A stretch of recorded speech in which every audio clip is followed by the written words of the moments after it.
Mga kakosa, tingnan nyo, may natuklasan ako. Yung palaka na yan, kumakain ng langgam. Kasama sa appetite pala nila yung mga pulang langgam. Ayan.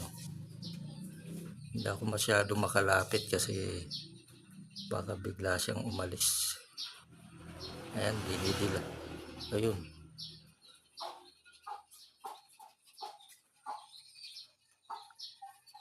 Ayan, kinakain-kain niya yung mga pula na langgam na maliliit.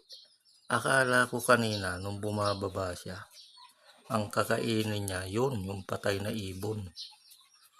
Yung pala langgam pala yung target niya. Ang dami na niyang nakain dyan. Matindi to. Kasama pala sa appetite nila yan. Sige, kain. Nilalanggam siya pero hindi siya kinakagat. Iniiwasan siya. Grabe yan. Tataba ka dyan kasi daming langgam yan. Daling ka kaya, ilagay kaya kita sa asukal. Sige, kain. Marami yan.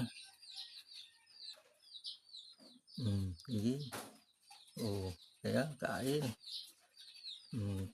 Hinihintay niya yung magkukumpulan na marami bago siya didila. Ayan o.